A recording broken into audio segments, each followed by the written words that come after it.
Hi everyone, कैसे हैं आप सब। उम्मीद है सब खैरियत से होंगे। तो दोस्तों, आज बात करेंगे दुनिया की उस सबसे बदकिस्मत औरत की जिसको जीते जी कभी खुशी नसीब नहीं हुई और ना ही मरने के 150 सालों तक कफन। जी हाँ, आज की इस वीडियो में बात की जाएगी एक ऐसी औरत की जिसको दुनिया की सबसे बदसूरत औरत तो कहा ही जाता था, मगर इससे ज्यादा वो बदनसीब भी थी, जिसे मरने के 150 साल तक भी तजलील का सामना करना पड़ा। उस बदनसीब का नाम जूलिया पेस्ट्राना था, जिससे खुशी क्या होती है पता ही नहीं था, क्योंकि हमेशा उनकी जिंदगी में उनसे हकारत की गई और उन्हें जलील करने का कोई भी मौका हाथ से ना जाने दिया जाता। सन 1834 में मेक्सिको के सेनलोवा शहर में एक बच्ची की पैदाइश हुई जिसको 2 खतरनाक बीमारियां थी, जिसमें से एक बीमारी ऐसी थी कि उससे जिस्म पर, खासकर चेहरे पर बाल उगते थे जो कि बहुत घने होते थे।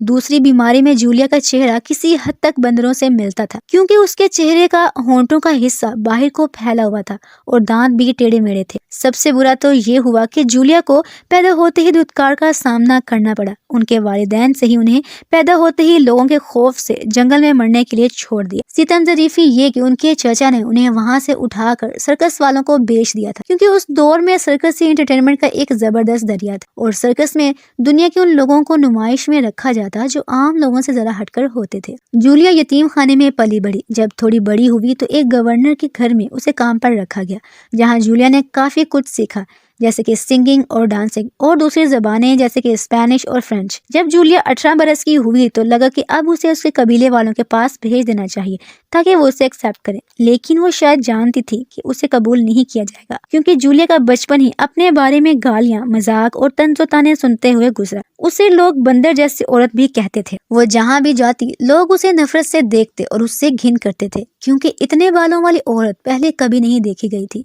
लेकिन इसी बीच किसी ने कहा कि वो अपने इस दुनिया से अलग रूप को सराहे और दुनिया को दिखा दे कि वो भी किसी से कम नहीं। चुनाचे 1854 को जूलिया ने सर्कस ज्वाइन कर लिया। दिसंबर 1854 को ब्रॉडवे के गोथिक हॉल म्यूजियम में जूलिया पहली बार लोगों के सामने पेश हुई। उन्हें एपी वुमन कहकर मुतारिफ किया गया, जिसे देखने के लिए लोगों की भीड़ इकट्ठी हुई। सर्कस में ही किसी ने यह अफवाह फैला दी कि जूलिया की मां ने एक बंदर के साथ जिस्मानी ताल्लुकात कायम किए थे, जिसकी वजह से जूलिया की शक्ल बंदर जैसी है। इस बात के फैलते ही जूलिया को देखने लोगों की भीड़ उमड़ आती। लोग जूलिया की सिंगिंग या डांसिंग को देखने के लिए नहीं, बल्कि उसकी अजीब शक्ल को देखने आते। टिकट्स महंगे दामों बिकती और सर्कस का मैनेजर अमीर से अमीर तरीन होता चला गया। इसी बीच मैनेजर को एक ख्याल सूझा। सर्कस के मैनेजर थियोडोलेंट ने जूलिया को शादी की पेशकश कर दी। जूलिया को यकीन न आया, मगर वो खुश थी कि उसे कोई प्यार करता है। उसने फौरन से शादी के लिए हाँ कर दी। लेकिन यह शादी भी दरअसल सर्कस के मैनेजर थियोडोलेंट की एक सोची समझी चाल थी। उसने जूलिया को दरअसल अपने काबू में करने के लिए शादी की, ताकि उसे सर्कस का सारा मुनाफा मिले, यानी जूलिया की कमाई भी उसी के घर आए। और फिर ऐसा ही हुआ। जूलिया का एक बार फिर से दिल टूट गया, क्योंकि पहली बार किसी ने उसे प्यार के ख्वाब दिखाकर आसमान से जमीन पर पटक दिया था।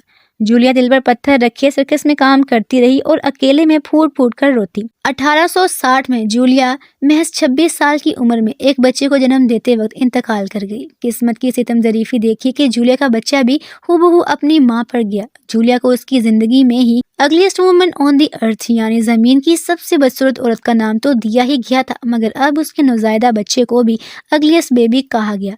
बच्चा ज्यादा दिनों तक जी नहीं पाया और इसकी भी मौत हो गई। अब चूंकि मरने के बाद अक्सर कफन दफन किया जाता है, मगर ये 2 बदकिस्मत न चैन से जी पाए और ना ही मर पाए, क्योंकि जूलिया के शोहर थियोडोलेंट को पैसे कमाने का एक और मौका मिल गया था। वो इस कदर लालची और गलीज इंसान था कि उसने जूलिया और उसके बच्चे को मैक्सिकन यूनिवर्सिटी के एक प्रोफेसर को बेच दिया।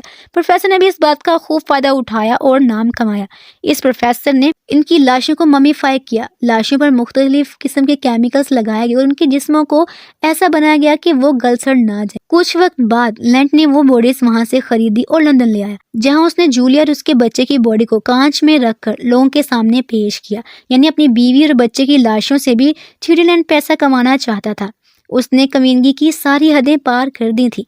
कुछ वक्त बाद लेंट की मुलाकात जूलिया जैसी दिखने वाली एक और लड़की से होती है, जिससे लेंट शादी कर लेता है, बिल्कुल ऐसे ही जैसे जूलिया से की थी। उस लड़की का नाम अनोरो पास्ट्रा था। वो जूलिया के मम्मी किए हुए जिस्म के आगे परफॉर्मेंस करती थी। कुछ अरसे बाद थियोडोलेंट की मौत हो जाती है और अनोरो ने जूलिया और उसके बच्चे को नॉर्वे के एक शख्स को बेच दिया। جس نے جولیا کی شکل کا مذاق اڑانے میں کوئی کسر نہ چھوڑی۔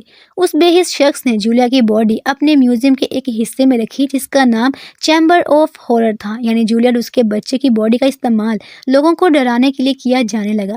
اس کے بعد سویڈن میں بھی ایسا ہی کیا گیا۔ پھر 1973 میں یورپین ملکوں میں ایک مہم چلی جس میں انسانوں کے جسم کو نمائش میں رکھ کر پیسے کمانے کے اس گھناؤنے طریقے پر احتجاج کیا گیا، پر ابھی بھی مری ہوئی جولیا اور اس کے بچے کا امتحان ختم نہیں ہوا تھا، کیونکہ اس احتجاج کے چلتے جولیا اور اس کے بچے کی لاشوں کو اوسلو کے ایک اسٹور روم میں رکھ دیا گیا۔ کچھ دنوں بعد کچھ شرارتی بچے اس اسٹور روم میں داخل ہو گئے، جہاں انہوں نے جولیا کے بچے کو کھلونے کی طرح باہر پھینک دیا اور جولیا کا ہاتھ کھینچ کر جسم سے الگ کر دیا۔ بچے کی باڈی کو چوہے کھا گئے۔ 1979 میں جولیا کی باڈی اسٹور روم سے چوری کر لی گئی۔ اس کے بعد 1990 میں یعنی باڈی چوری ہونے کے 11 سال بعد body Oslo institute of forensic کے اسٹور روم سے ملی، یعنی ڈاکٹرز کی ایک ٹیم جولیا کی باڈی پر ریسرچ کرتی رہی۔ آخر کار 1905 میں لورا ایڈنسن باربٹا نامی ایک خاتون کو جولیا پر ترس آیا۔ یہ عورت خوش قسمتی سے میکسیکن تھی۔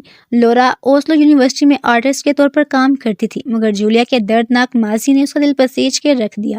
لورا نے ٹھان لیا تھا کہ وہ جولیا کے ساتھ مزید گھناؤنا برتاؤ نہیں ہونے دے گی اور اسے عزت کے ساتھ دفن کیا جائے گا۔ وہ اوسلو یونیورسٹی میں پٹیشن دائر کرتی ہے کہ جولیا کی باڈی کو میکسیکو کو واپس لوٹایا جائے، کیونکہ جولیا کی پیدائش بھی میکسیکن ہی تھی، لیکن یونیورسٹی نے اس پٹیشن کو رد کر دیا، جس کے بعد لورا نے national community for education of researchers of human rights کی مدد لی۔ کئی سال ہیومن رائٹس والوں کو بھی احتجاج کرنا پڑا۔ جب کئی سالوں تک بھی یہ احتجاج نہ رکا تو اوسلو یونیورسٹی پر دباؤ بڑھنے لگا اور اسے جولیا کی باڈی میکسیکو کو واپس دینی پڑی۔ آخرکار سال 2013 میں تقریباً 150 سال تک ہر طرح سے ذلیل و رسوا ہونے کے بعد جولیا کی لاش کو عزت بخشی گئی۔ جولیا کی لاش کو باعزت طریقے سے پورے ریتی رواج کے ساتھ سفید تابوت اور سفید گلابوں کے ساتھ سپرد خاک کیا گیا، جہاں شہر کے ہر معزز انسان نے شرکت کی۔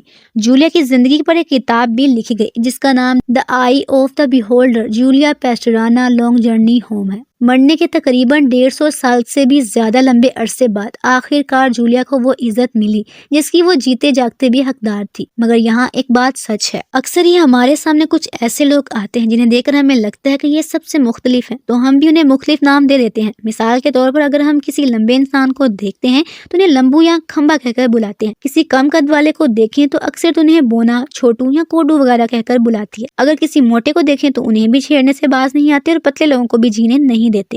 آخر ہم لوگ اتنے شفاف کیوں ہو گئے ہیں؟ کیا آپ کے اختیار میں لمبے کو چھوٹا کرنا یا چھوٹے کو لمبا کرنا ہے؟ کالے کو گورا کرنا یا گورے کو کالا کرنا ہے؟ نہیں نا، تو پھر کیوں ہم کسی کا مذاق اڑاتے ہیں؟ تو کیوں نہ آج سے عزم کریں کہ کبھی بھی کسی کا مذاق نہیں اڑائیں گے۔ اگر آپ کے ارد گرد بھی ایسے کوئی لوگ ہیں تو پلیز انہیں عزت دیں، سبھی عزت کے حقدار ہیں۔